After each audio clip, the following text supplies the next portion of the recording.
What's up, everyone? Aaron Negler here, PackersNews.com. Late in the evening on Thursday, after the Packers' shellacking of the Pittsburgh Steelers in their second preseason game, fueled by two pick sixes, one from a wily veteran in Tramon Williams to start off the proceedings, and then one by a rookie, Josh.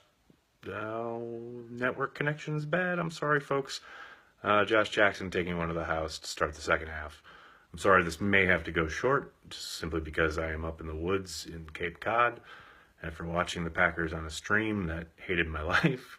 But always plenty to talk about. Just watched Mike McCarthy's press conference. Nothing new on any of the injuries throughout the evening, including Jake Kumaro, who certainly appeared to hurt his shoulder on a celebratory dive into the end zone.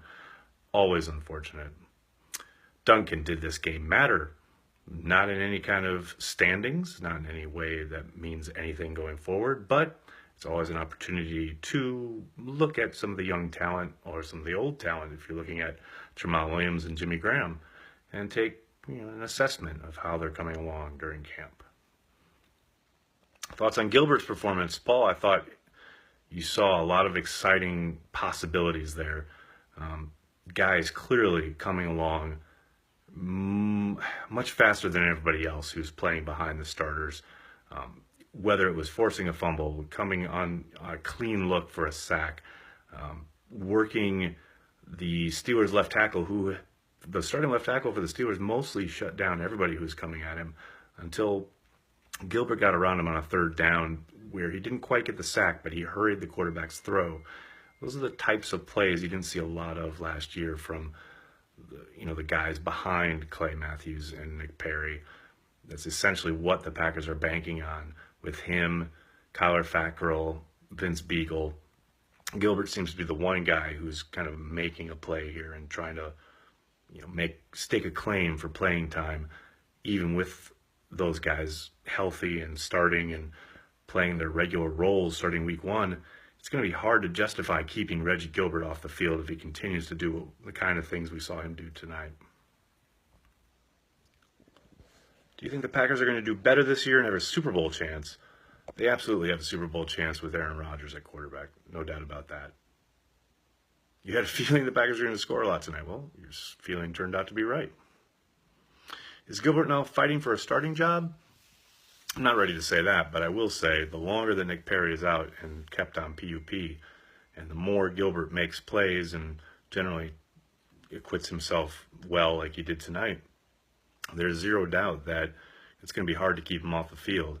I think Perry's starting job is secure, provided he's back and ready for week one, of course, but it's hard to deny what Gilbert's doing, not just in games, but in practice and week in and week out.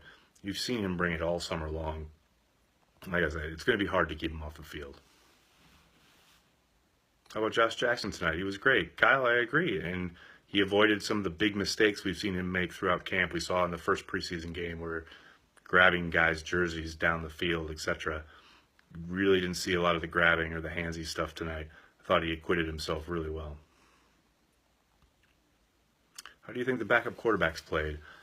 Man, I thought, Hundley looks better than last year, but of course that's a low bar. I think Kaiser is pretty obviously the better of the two options. He's not playing with the frontline guys like Hundley is being allowed to, and it's clear he's younger and doesn't have as much time in the system, but his athleticism, his arm, his poise in the pocket, his command of the line of scrimmage, I think are all better. I think Hundley, like I said, I think Hundley played fine. But I think Kaiser is clearly the better option going forward. That's just my personal opinion. Is Josh Jones still swimming? That's a really good question. Sure seemed like it on one of those two-point conversions tonight. And it sure seems like it when you look at him arriving a step late constantly out of the defensive backfield. That's a guy they really need to step up. You saw Kencho Bryce really kind of whiff on a couple tackles tonight. You would have thought Josh Jones would take this opportunity to kind of stake a claim and, try and move up that depth chart a little bit, but his play was pretty pedestrian again this evening. I don't know what it's going to take for Josh Jones to have the light come on, and maybe when they start scheming things, it was all, again, tonight, really vanilla from Mike Pettin, so maybe that starts to help him when Pettin starts game planning, but so far throughout camp and the first 2 preseason games, it does not look promising for Josh Jones. Love the 2 tight end sets that Green Bay started, and Jason, I agree. And we saw finally tonight what I've been saying pretty much all summer. Mercedes Lewis with a nice catch down the seam, had to stretch up for it. Great job hauling it in. That guy, I'm telling you, we all know what a good blocker he is, but he's going to offer something in the passing game, and you saw a glimpse of that tonight. What's the biggest surprise player? Good question, Dustin.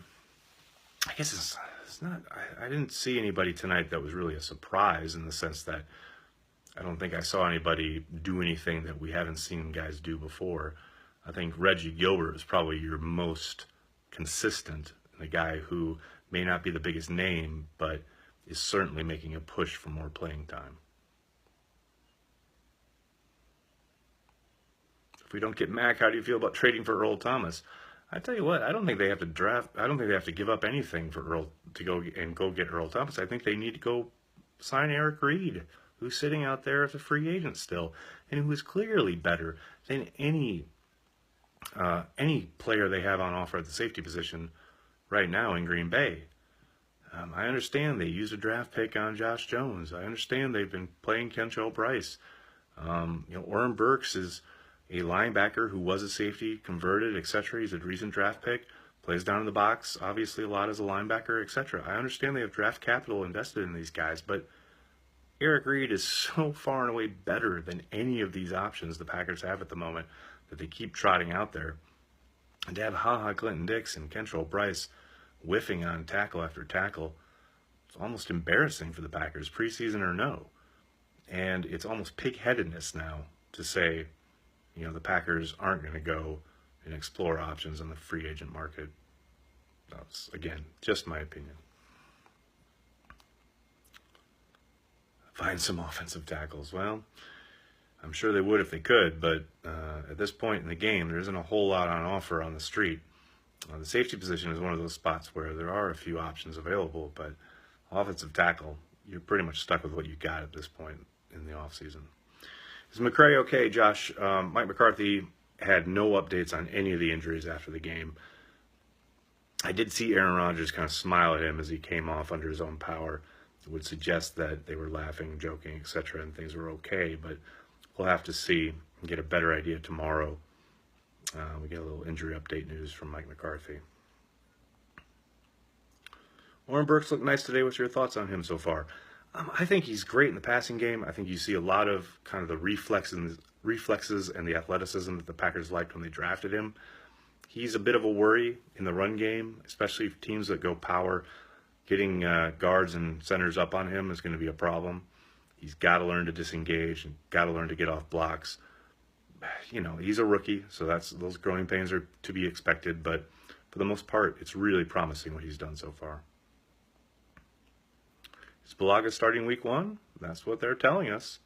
And he seems to be in line for it. So, he's practiced more and more as the summer has gone on, and there haven't been any setbacks. So that seems to be the plan. Bulaga starting week 1 against the Bears. All right, everybody, I'm going to have to jump. Thank you so much for all the questions. I'm sorry if I couldn't get to yours. Make sure you're checking PackersNews.com for all the latest. We'll have everything up from the Packers' preseason victory over the Steelers. In the meantime, barring any breaking news in the next few hours, I'll talk to you guys tomorrow. Thanks a lot, everyone. Have a good night.